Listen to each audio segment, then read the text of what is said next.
This is Automojo with your host, Dave Foley. Thanks, Evan. That was pretty good. Yeah, I'm trying. Good job. Evan Adams, man of seven voices. Or at least one really loud one. I don't want to say 1,000. I don't want to overstretch it here. Anyway, welcome to Automojo with Dave Foley on Fuse Logic TV. This is our special All Indy edition. The Edmonton Indy. Indy cars came to town. It was everywhere. We were wall to wall with Indy stuff all last week. That's why we didn't have a show. And we got the sunburns to prove it. And I really have got the sunburns to prove it. I don't know. You can't see this if it's not HD, maybe, but I'm like a tomato. And you should have seen me Sunday night. Not pretty. Anyway, let's get to it. We were lucky enough to get an interview with Alex Tagliani and with James Hinchcliffe, both Canadian drivers, both driving in the IZOD Indy series, and we did those on the rain day. Thursday and Friday, we just got absolutely pounded with rain. The most miserable rain I have ever experienced. It was and that my car got stuck in. Oh, is that right? Oh, I was lucky. I managed to park near the road. So no, it was great. So really need to get a chance to talk to those guys.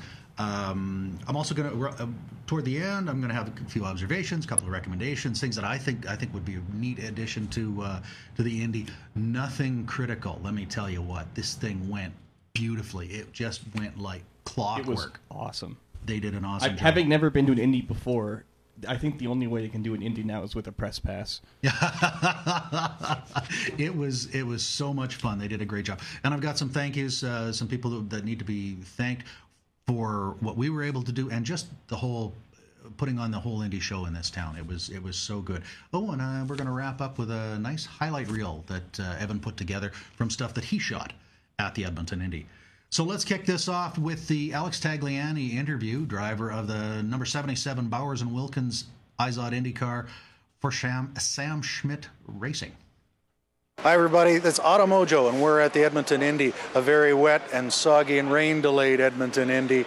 I'm with Alex Tagliani, driver of the 77 Bowers & Wilkins car.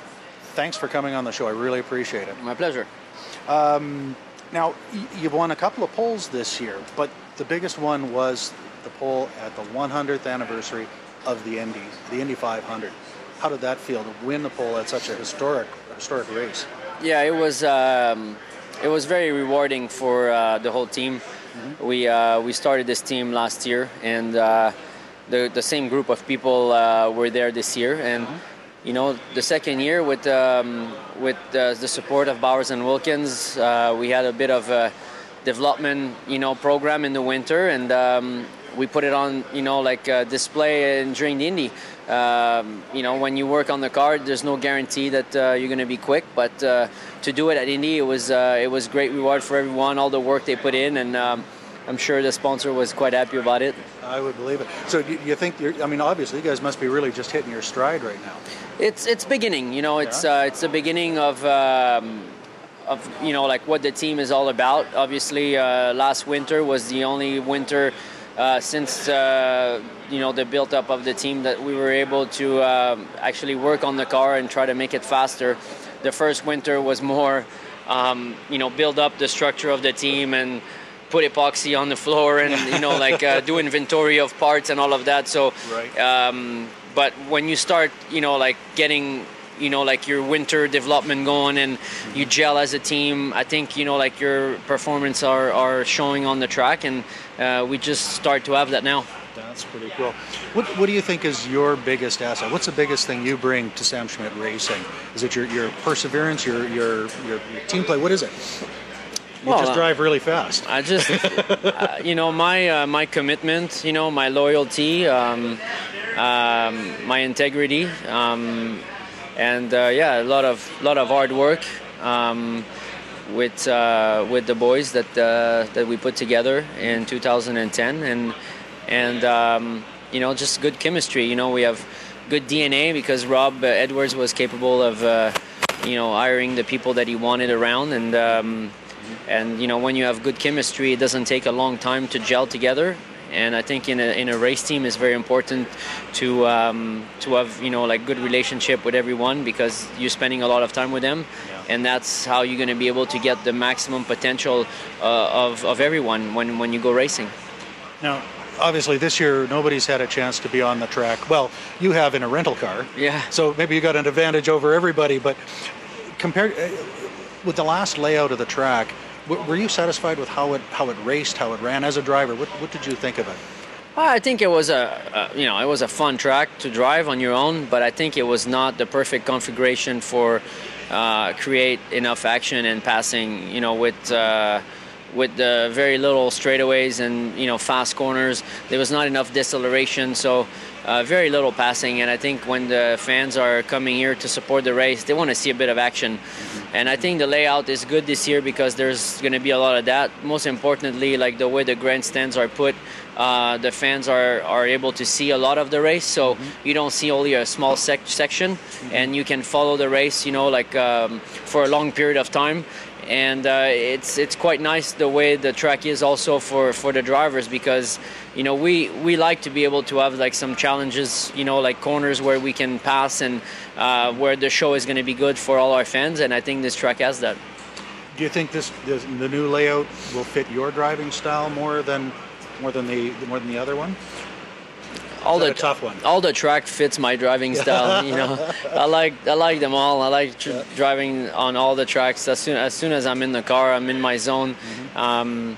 We don't know yet. I mean, we didn't run on the track yet, so it's very difficult to say that. Normally, when you have a good car on a racetrack, you say, "Oh yeah, the track fits my driving style." But it's just basically, like if the car is good, you have good memories, you like the track. Yeah. It's just a combination of a lot of things, and you could come back the year after, and all of a sudden the setup is different, and you're not as competitive as you've been, and it's the same track, right? So you carry memories and appreciation of a track depending on how good your car is. Now, in 2008, you drove in the NASCAR Canadian Tire Series. 9 races, 3 top 10s, and a win here in Edmonton. That's a pretty successful run. How did you do the switchover? Like, there's a lot of guys that go from open wheel to stock cars that just can't make heads or tails out of it. Yeah, it's not easy. The cars are different to drive. It's very difficult for an open wheel guy that is used to, push very deep in the corner. The limitation of the cars is very far. The limit is far. The NASCAR cars, you reach the limit very soon. The cars are heavy, under tire. The grip level is low, so you have to remind yourself all the time not to do things, and it's really difficult. It's more a mental. It's more difficult mentally for the guys to just kind of convince themselves that they have to drive the car to this limit and not to the other one because the car won't take it. So it's but driving a race car is driving a race car. As soon as you feel the car and you know that the car needs that sort of driving, it's difficult because you're not used to that, but you have to convince yourself, and if you can, then I think you can maximize any type of cars. When you went back to Indy cars, did you find yourself just braking way too early and going slow?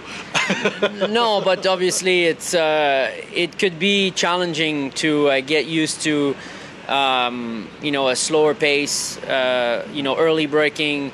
It could be challenging to be a lot in a NASCAR car and then all of a sudden get into so the last thing you will remember is NASCAR, and it's very difficult to make the switch. So you'd never do those changes back to back within a year. It's better to race one. No, actually, I'm going to race NASCAR. I did a race in NASCAR this year already, and I'm going to do the Montreal nationwide race with Penske Racing. That's an exciting track. Yeah, it's a good fun track, but it's going to be challenging for me with the very limited testing and running with the car to try to push the car to its limit and to get the best out of it. I know it's going to be challenging, but I'm looking forward to it. It's always fun to race in Montreal. Very cool, very cool. When you were racing Cascar, was there any temptation to just keep going on the stock car end and work your way up into Nationwide and Cup, like stay on that side? I think there's part of me that likes some of the NASCAR races, but I think when you are been developing your career in open wheel, you almost want to run open wheel until you can't run open wheel anymore. Right. You know, and I still have a couple of years under my belt. You know, I feel very good physically. I feel you know, strong, competitive enough, you know, to run up front in this series. So you want to extend that as long as you potentially can. And so I'm looking forward to keep it up and run in IndyCar as long as I can. Now, there was a little contact, a little bit of excitement in the Toronto race. Now, I don't want to get into that. That's for another thing. When you guys have a bump or an incident on the track, do the drivers call each other during the week before the next race, or do you usually wait till the next race? It depends which driver. You know, I mean, I had my like incident with Will at some point in the race, and we're very good friends, so it's pretty easy to pick up the phone and give him a call. And obviously we realized that there was a misunderstanding there where he thought I was like his teammate, and he didn't really look in his mirror because he didn't get the impression that he was going to get under attack. But right. I already actually passed his teammate at the same time he passed him, and I was on red tires, so I was really a bit quicker. And to a point where you have a driver in front that doesn't look in his mirror because he doesn't think he needs to, and you have another driver attacking, but we don't know what everybody thinks in the other car. That's right. And then there's been a contact. So it's always nicer to fix it before and just to have a chat. And no shame to even if you're doing a mistake, to call the guy, say, look, I'm sorry, I didn't meant to, and and it's, you don't want to leave this to get fixed on the racetrack. I think it's better to do it before, especially with an open wheel style. And stock cars, there's a little bit of room for bumping. Yeah, but these cars, when wheels touch, bad things happen. So you don't want to leave that in the hands of the drivers to have to fix their different. Okay. Now, after the amalgamation of IRL and IndyCar, you won the Rookie of the Year for the Indy 500 that year. At the age you're a well-experienced professional driver, was that a little bit surreal to win Rookie of the Year? It was. Once you're already there, type of thing. It's just the fact that we had two series, and I think it was probably one of the worst timing for IndyCar racing and open wheel racing in general to have two different series, and it was confusing for the fans. But having raced in kart and made the switch to Champ Car, racing in Canada were important. Some of the sponsors I had were Canadian, and I followed Champ Car racing until obviously it collapsed, and it all came back under one banner, being the IndyCar series. So I have to say that I was actually even lucky to get a ride or two in IRL. So in 2008, when I got a couple of races in IRL, it was my first races, and finished fourth in Australia. And then I said, okay, I'm meant to do this again. And then in 2009, did a couple of races with Conquest Racing, and finally I got a good opportunity to start our own team with some partners and sponsors, and we did it. We were very lucky. So it's being in IndyCar and never raced at Indy 500 and doing it for the first year in 2009 was strange, but unfortunately there was two series at the time, and I was in the wrong one, right? Yeah, that's cool. Now, a guy that's been in racing for as long as you have, you've been around it. There's a few other racers that have been in their sport for a long time, and they're buying into racetracks. I just read Ron Fellows has bought into Mosport. Any thought of buying a racetrack? I don't have the money to buy a racetrack. No? If Ron Fellows has bought a racetrack, either's had made a good amount of money in his career, or had some investment group also to use his name. Yeah. You'd be the number one, high performance driving teacher. Yeah, for sure. I have other opportunities that are tied into me being in the car and racing. So I'm going to focus on just being in the car, drive, and make sure that I take advantage of all the other opportunities. In the meantime, I can still drive and be competitive. Okay, very cool.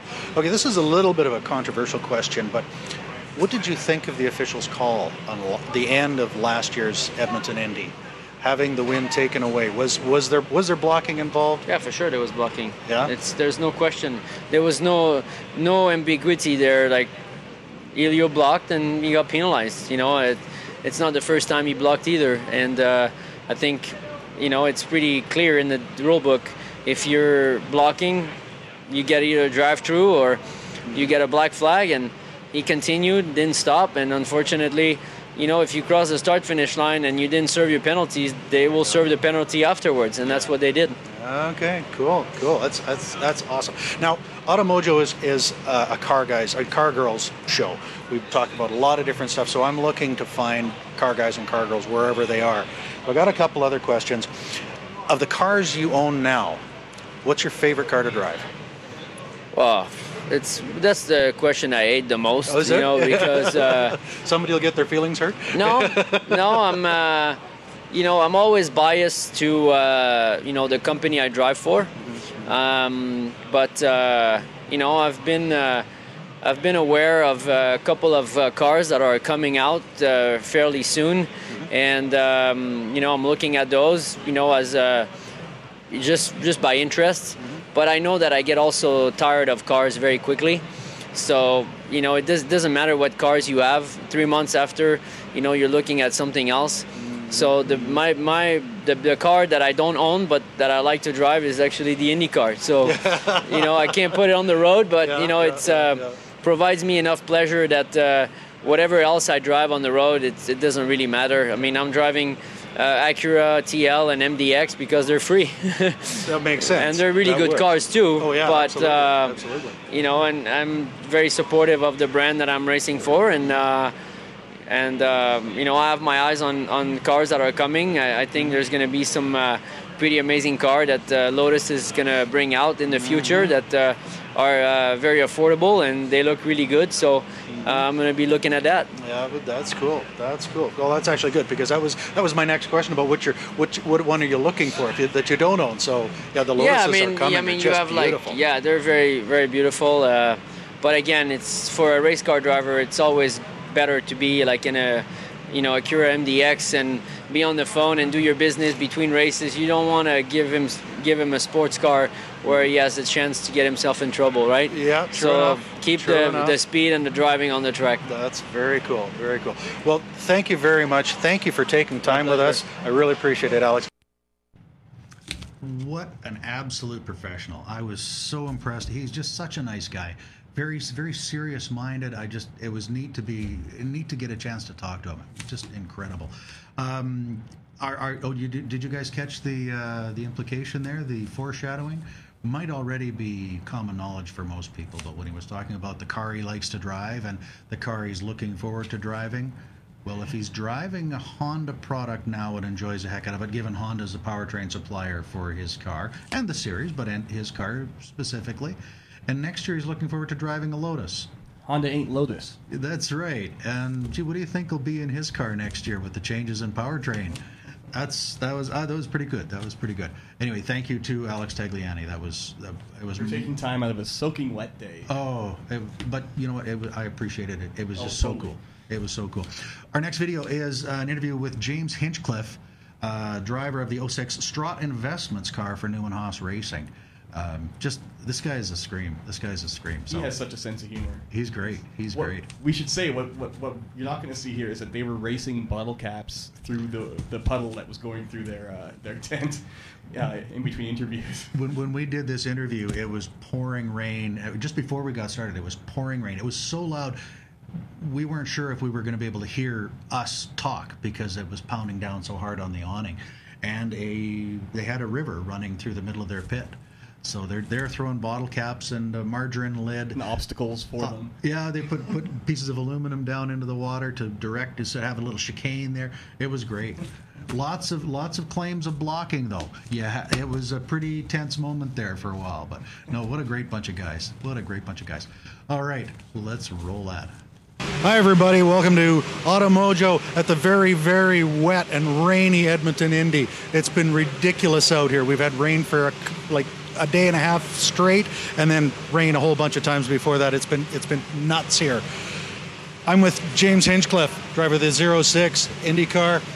Welcome. Thank you for coming on Automojo. Yeah, thanks for having me here. This is now you're new to IndyCar, but what surprised me is your shoes. That's not typical fire shoe, rated shoes here. Well, what's the notations here? Well, if obviously you got to keep your feet dry. So I got my race boots on underneath here. Okay, rubber boots. I got my rubber shoes on. And on my actual race boots, I've got "Stop and Go" written on my feet. So I figured it was only appropriate that I did it for my rain shoes as well. That works well. You don't want to get them mixed up. No. It tends to affect the finish order. It'd be very dangerous if I got them mixed up. Anyway, so onto this series. That's hilarious. That's great. As a first-year driver in the IndyCar series, did you think you're under more pressure coming to a team that's as well established as Newman Haas? I mean, I think I was surprised that I managed to get a deal done with Newman Haas. Obviously this team is very successful and has its choice of drivers, so it was very flattering when they called me. In the same respect, I think as a rookie you come in with not too much pressure because everybody knows that in your first year you're gonna be learning, you're gonna make mistakes, things are gonna happen. But on the other side of that, you are with a very, very good team. So it's sort of a careful balance, and they've been very good to me and not setting expectations too high. And I think at the end of the day, we've actually managed to exceed the expectations and the goals that we set out at the beginning of the season. So I think it's been good from that point of view.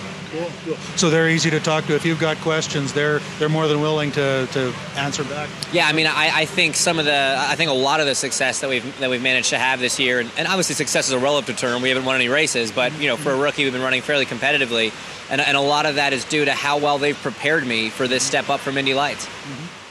What's been the toughest part of the move up to the top series? I think the biggest thing is just how competitive this field is. When you're in Indy Lights, any given year there's 2, maybe 3 really good guys that are going for the championship. There are other very good drivers, but there's sort of 2 or 3 that stand out. And now you realize in IndyCar, those 2 or 3 from the last 10 years, well, they're all in one place now. And so that level of competitiveness just goes through the roof. So you've really got to bring your A game. You cannot afford to leave anything on the table or else you're going to find yourself pretty far back. Is there anything you found in the transition that was easier than you expected? The first time I drove the car was at Sebring, which is a track that we do a lot of testing on, whether you're in IndyCar or Indy Lights or other series. And I was, not that it was easy, but I was surprised how comfortable I felt in the car right away. It felt like a big Indy Lights car. I was expecting more of a difference in the handling characteristics and some things.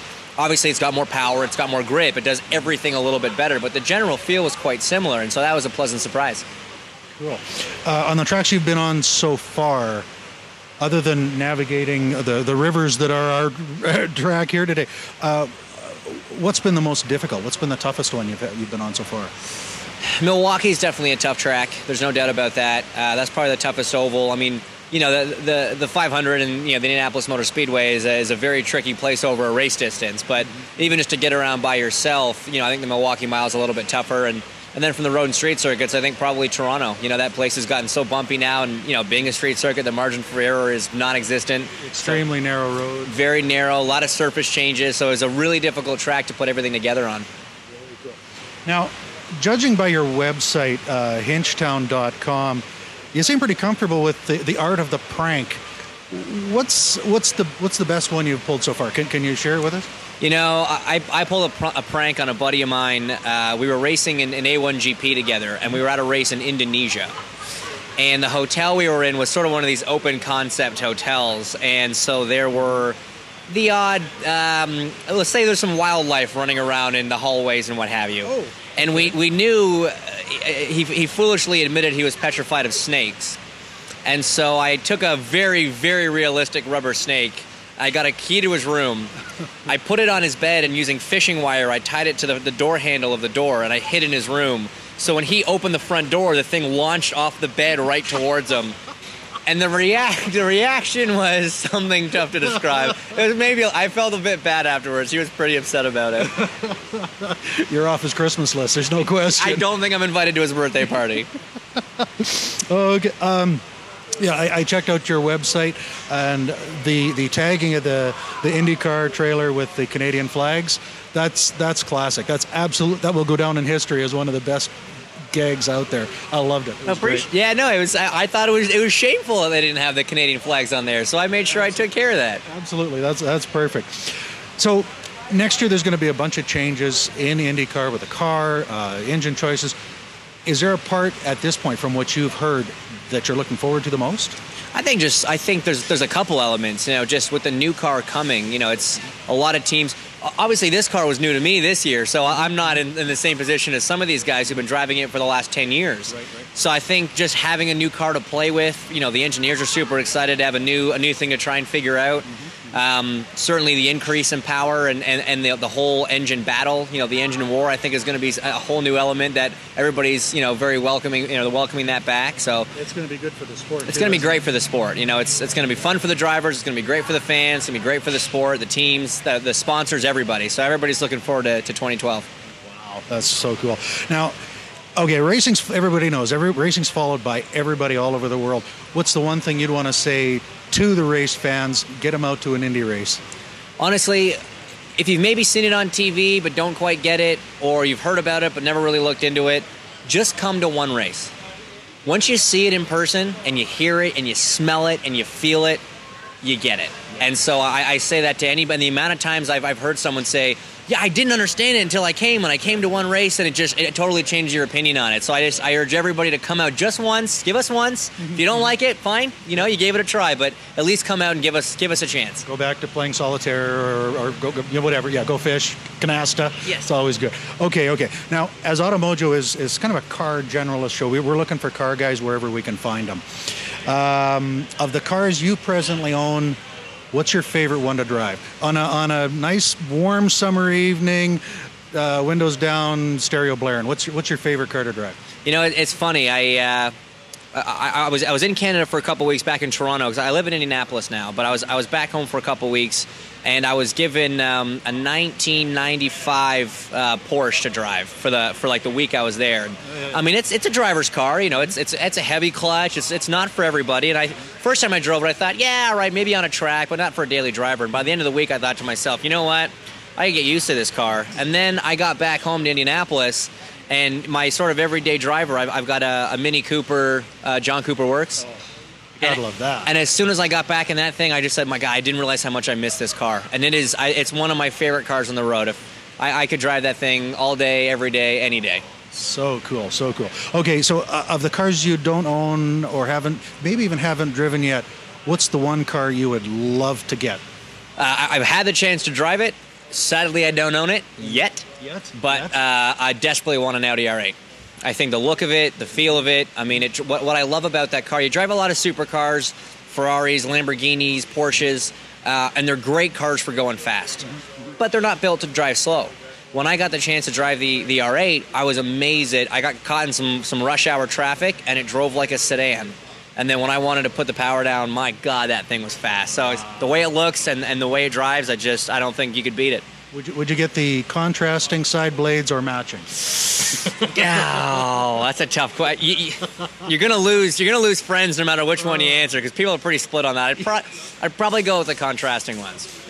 You get one for one on one side and the other one for the other. Or maybe I'll just get two and have one that's got the contrasting ones and one that doesn't. I like that. And there then you go. just when you're going over to a friend's house, decide which one they like and you take that one. Why have one when you can have two for twice the price? Exactly. Right? Exactly. Take two. They're small. Absolutely. Ish.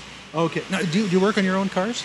I don't really have any cars old enough to do work on. If my dad has some vintage English cars, some old British sports cars, and him and I have worked on those a little bit, and I've worked on some of my race cars and my go-karts and stuff. But when the British cars, you'd have to work. They need work. They need quite a bit of work. Yes. So I've definitely tinkered around with those, but I've got. I used to drive a Subaru Impreza, and obviously that's a big tuner car. A lot of guys like doing all sorts of stuff to those cars, but I've got a very strict not spending money on my street car to make it any faster policy. Because the way I see it, coming from the factory, the thing is well fast enough for me to get my license taken away.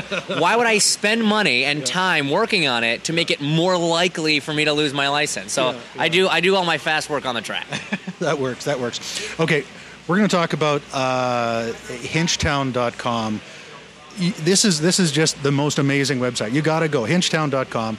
I've applied for a position in your government. Excellent. I hope as the mayor of Hinchtown, you're able to find a place for me in that work.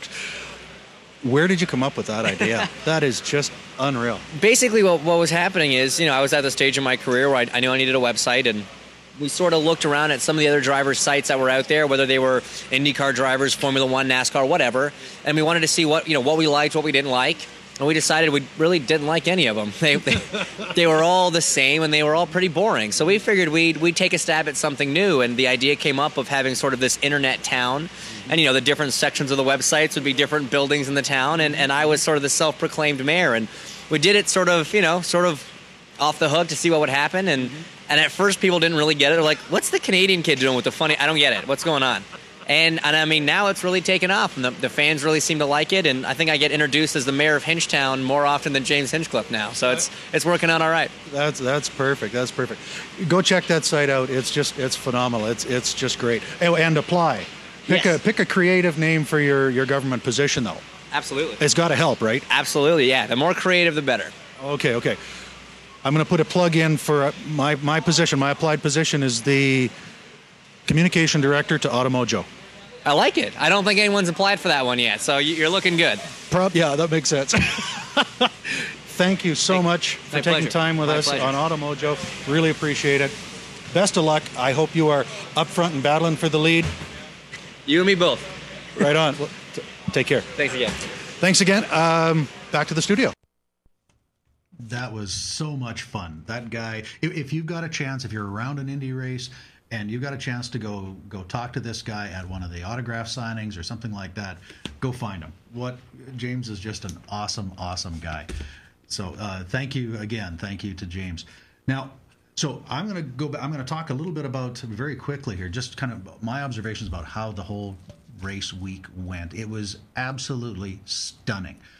The cooperation with Race Week Edmonton, building all of the other things around the race, support events. They might not be directly connected to racing itself, but it was sort of in the name of, and it was just the work that they did and the time they had to do it was to get the thing pulled off the way they did. It was just absolutely fantastic. Great organization. The actual race itself, the race day and the practice day, which was Saturday because Friday was all rained out. Extremely well paced. Everything just clicked right along. There was, no huge downtime where people are looking around going, "What's happening next?" Which, if you've gone to a few races, sometimes that can happen. I talked to a bunch of racers. I talked to a bunch of fans, and nobody had anything bad to say about the entire event out at the track itself. Extremely well done, and I can't stress this enough. The track layout, that new layout, absolute hit. I heard no one complain about that. I heard absolute rave reviews. So kudos to the guys that put that together. A huge improvement from years before. It was just amazing. And of course, congratulations to Will Power on winning the Edmonton Indy. Great show. I have one little piece, a little recommendation that I think Indy could look at, might want to look at. I don't know. I think having a souvenir trailer available off-site before the race and maybe for a couple of days after, I think that would really help, especially when Sir Winston Churchill Square gets changed over to kind of an all-Indy festival before the race. Sir Winston Churchill Square is an area, sort of a general purpose area right in front of City Hall, and it's huge. It's massive, and they bring in all sorts of shows and different things happen there. It's if there's anything big happening in Edmonton, there'll be some facet of it that'll be happening at Sir Winston Churchill Square. So if the Indy has got a presence there and they're talking about the race, or it's a support thing for the race or whatever, find a way. I think they should find a way to get a souvenir trailer down there for maybe a week, maybe 5 days before the race, and just get some buzz out there. Some energetic people pushing the stuff, talking to people, getting it going. I think that would be great. But that's like such a tiny little aspect of what that whole week was about. It's like that's hardly anything. It was so well done. Just excellent job all around. Now, in wrapping up of the show, there's a few people we want to thank, give a special shout out for how everything went off. First off, Francois Dumontier of Octane Motorsports Events and Anne Roy, the Edmonton Indy general manager. Great job, great energy. You know what? You guys have got a group of people around you that is just phenomenal. I'd like to thank from Sam Schmidt Motorsports, Megan Lundgren, Ron Green, David Bowen, and Jeff Darks for working with us, and with a crazy schedule and rain and off again, on again, getting us the chance to talk to Alex Tagliani. Truly, truly appreciate it. Also to Kathy Lauterbach, Director of PR with Newman Haas Racing, getting us access to James Hinchcliffe. That was super nice. I really appreciate that. And of course, Evan Adams, our intrepid guy behind the controls over there, shooting video for us, some B-roll stuff, the stuff that got inserted into the interviews. Great looking stuff, Evan. Steve Payne was my camera guy that day. Great job. He shot B-roll. He shot the main stuff. It was fantastic. And also Walter Schwabe for doing the legwork and getting this thing. Getting us access to Maria these too, drivers. And Maria, absolutely. I was planning it all, making sure everyone knew what they needed to know. Oh, exactly. I was CC'd on a whole bunch of emails, and my inbox was just racking up. It was incredible, the work and running around and coordinating that it took to get that thing all put together. So, thank you for letting me get a chance to talk to those guys. That was just super. So anyway, that brings our Automojo with Dave Foley on Fuselogic TV to a wrap. Our All Indy Special Edition. Thanks for tuning in, and we are going to go out with a little video highlight reel of stuff that Evan shot at the track.